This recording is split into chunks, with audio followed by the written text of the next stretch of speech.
Well, this video, guys, is about how you can make a pretty high quality video just using the very basics, just having a camera body and a prime 35mm lens and an ND filter, and away you go. No other forms of equipment, no monopod, no stabilizer, nothing else. And I took this video of this car video that I'm going to show you at the end of this video in about 10 to 15 minutes, 15 minutes max. And it was just a random car in a car park. I saw it and I decided I want to make a video of it because it's a Lotus and I have a Lotus and I have an Instagram channel about Lotuses. So I wanted to capture this car. So I just got my camera, I got my lens out, and I did some clips of this car, put it together in a video.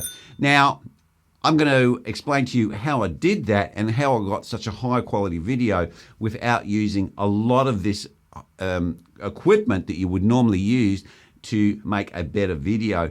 Yes, you can make a better video using gimbals and stabilizers, and obviously if you can get the car in an environment that looks much nicer, that's got a lot of greenery around it, or it's at sunset, or it's at sunrise, you're obviously going to get better lighting to get better clips. But I didn't have any of those options. This was just on the spot. I was going to have lunch with my girlfriend, saw the car, took 10 minutes out of my day and captured the video. So let's roll the intro and let's have a talk about how did I use just this minimal gear and capture such a good video.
Well, the biggest trick that I used is that I set my camera on to super slow motion. So what that is in my region, we can't shoot at 120 frames per second. We have to shoot at 100, and our base frame rate needs to be 25 because our light frequency here is 50 hertz. And if we start to use the NTSC type frame rates, we get flicker from the light. So we have to align our base rates and our shooting with the frequency of the network because it's in sync, you don't get that flickering. So I had it set at 100 frames per second and I'll put it into a 25 frame timeline. So it's going to be 4 times slower than real life. And that's one of the tricks that you use to get it nice and smooth.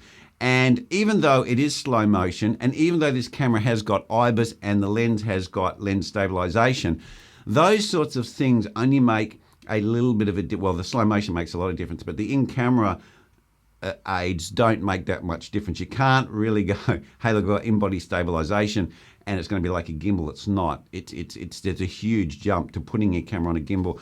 I'm a big gimbal fan. I like gimbals, especially for car videos. They're really good. But in this case, I didn't have that option. I just had a body and a lens and an ND filter. So I had to make the best of what I had. So what I did is I set it in slow motion, and I didn't take any steps. I didn't have any shots where I actually took a step. I'd either just push the camera in, pull the camera out, or I'd just lean across like this from one side to the other with the camera. And you need to move fairly quickly. Make sure you keep the camera level and move very quickly in a plane because you're slowing it up 4 times and it looks nice and smooth, and slow motion always looks really great. So that's what I did. Now, I just went around the car and I just picked key points, detail points on the car, like the headlight and the brake caliper. Had a PB Racing aftermarket brake caliper on it. You've obviously got the name and the labels on the car. You can do a over the top of the bonnet shot, and I just swung the camera like this, tried to keep the arc as neat as possible. And so forth. So you just kind of pick these nice little shots that kind of have some detail in them. It's a lot harder if you've only got one lens, like a 35mm lens, to do a kind of a wide shot, because that's where you really need a gimbal. If you've got something like a longer lens, like an 85mm lens, then you can do something and put it through some bushes or whatever, and you could do it. But I didn't have that on me. I had very limited equipment, so I didn't have those options to get a long shot. So in that video, there's really only one kind of longer shot that I did, where I did a reveal around, I think it was some internet box, you know, those boxes you have on the side of the road, and I just moved from behind that box out, and then the automatic focus focuses the car. So I got that focus pull. So that's all I did. So that is how you do it. And I'll just give you an example of how I use the camera to basically just rock, because you don't want to take any steps. As soon as you take a step, you tend to tilt the camera and like this.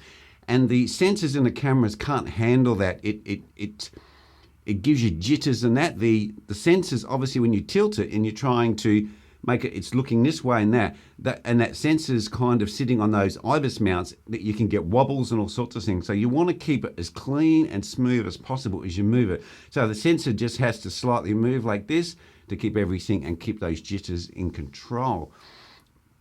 So that's about it, guys. I'm going to play the video for you now so you can see how it turned out.